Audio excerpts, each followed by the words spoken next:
안녕하세요, 요데지입니다. 젤다의 전설 티어스 오브 더 킹덤 엔딩 봤습니다. 일단 저는 어떤 유저였냐면 전편인 야생의 숨결을 중도 하차한 사람이에요. 한 4번 정도 시도했지만 4번 다 재미없어서 포기했었죠. 야숨에 날린 시간이 20시간 가까이 되는 것 같은데, 하지만 이번 왕국의 눈물도 예고는 했습니다. 그래도 대작 게임인데 혹시나 하는 마음으로요. 그렇게 엔딩을 봤는데 왜 이 게임은 재밌는 걸까요? 야숨이랑 기본 베이스는 같은데 왜 야숨은 재밌게 즐기지 못하고 왕눈이는 너무 재밌게 한지를 잘 모르겠네요. 여튼 1회차 기준으로 65시간 정도 걸렸고요. 엔딩 이후에도 아직 해야 될 게 무궁무진하게 많아서 진짜 200시간 이상은 플레이 가능할 정도로 스케일이 엄청나게 큽니다. 자, 이제 리뷰를 한번 해볼 텐데요. 결론부터 말씀드리자면 초각 게임이라고 말씀드리고 싶어요. 일단 이렇게 전혀 자극적이지 않은 게임을 제가 재밌게 한 게 거의 처음이지 않을까 싶은데요. 정말 만든 사람들의 창의력이 대단하다고 느껴지는 게임입니다. 메인 퀘스트가 크게 두 줄기로 있긴 하지만 전체적인 게임은 그냥 진짜 이 하이랄 세계의 탐험이라고 생각됩니다. 퀘스트를 하기 위해서 내가 돌아다니는 게임이 아닌 저기 뭐 있을까? 저 언덕으로 한번 가볼까? 저쪽 호수가 뭔가 있을 것 같아. 궁금하네. 등등 내 스스로 그 지역을 탐험해보고 싶게끔 만드는 그런 게임이었습니다. 진짜 신기하지 않나요? 탐험하면서 얻게 되는 재료나 소재 등으로 재밌는 무기도 만들어보고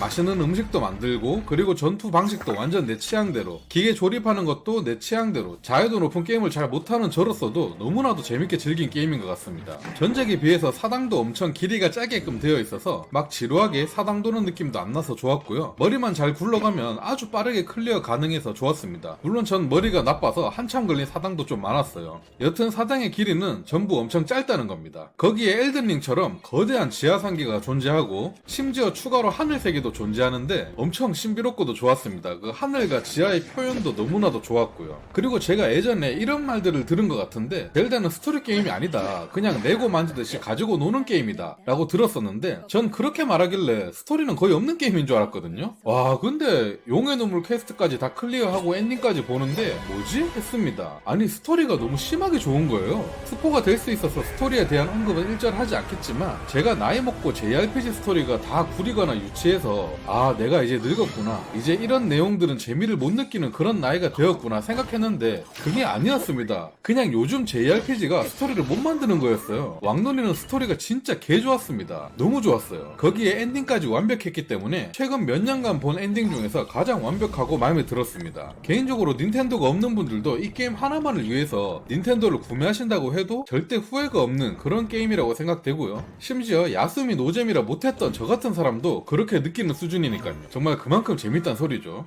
여기까지 너무 칭찬만 했는데 이제 개인적으로 느꼈던 단점들을 좀 나열해 보겠습니다. 첫 번째, 닌텐도 기종의 한계입니다. 이렇게 대단한 게임을 닌텐도로 플레이해야 하니까 해상도랑 화질, 요런 답답함은 어쩔 수 없었습니다. 그리고 중간중간 버벅임도 좀 발생했는데요. 물론 게임의 재미가 이 정도는 다 상쇄시키고도 남을 수준이었지만 진짜 이런 게임이 스팀으로 그래픽이 좀 더 개선되어서 나왔다면 얼마나 대단했을까 그런 생각도 많이 했습니다. 실제로 화질이랑 해상도가 구릴 뿐이지 그래픽의 디테일은 엄청 좋아서 더욱더 아쉬웠거든요. 둘째, 이건 단점이라고 하기엔 조금 애매하긴 한데 저는 생각보다 많이 어렵다고 느꼈습니다. 애초에 엔딩까지 보는데 공략을 하나도 안 보고 가는 게 가능한가 싶을 정도였어요. 일단 아무것도 모르는 상태로 플레이하면 게임을 조금만 진행하기만 해도 몹들의 공격력이 어마어마하게 강력합니다. 그래서 공략을 좀 보니까 방어구 업그레이드를 할 수 있더라고요. 전 메인 퀘스트 4개의 신전을 다 클리어할 때까지 방어구 강화를 거의 하지 않은 채로 했기 때문에 거의 한 방에 죽고 이런 적이 너무 많았어요. 그리고 단서가 너무 광범위해서 가끔 도저히 길을 찾지 못하겠는 그런 경우가 많았습니다. 특히나 도레판 왕 찾을 때랑 번개 신전 찾아 들어갈 때, 그리고 5번째 현재 찾으러 갈 때 애초에 어디로 가야 될지 감도 안 잡히고요. 그리고 마지막 보스가 숨어있는 곳도 도저히 못 찾겠더라고요. NPC의 힌트만으론 제 머리의 한계였습니다. 그래서 이런 것들은 공략을 찾아가면서 겨우겨우 찾아간 것 같아요. 물론 이런 숨겨져 있는 요소를 직접 찾는 재미도 있지만 저는 개인적으로 쓸데없는 길 찾기에 한두 시간씩 허비할 때 너무 시간이 아깝다고 느꼈습니다. 그리고 세 번째, 현자들 데리고 다니는 시스템을 조금만 더 보완했더라면 어땠을까 생각이 됩니다. 다 꺼내놓고 다니자니 정신 하나도 없고 필요할 때 쓰려니까 멀리 있어서 내 근처로 안 올 때도 있고 은근히 짜증나는 상황들이 많았어요. 현재 시스템 자체는 동료 느낌도 나고 좋았고요. 현자들 능력들도 나름 조금씩 도움이 되는 것들이라서 좋았는데 의외로 번거롭고 불편한 점, 그리고 정신없게 하는 요소들, 이런 것들이 많아서 이걸 조금 더 보완했더라면 좋지 않았을까? 이렇게 생각을 좀 했습니다. 생각나는 단점들은 한 요 정도라고 볼 수 있겠네요.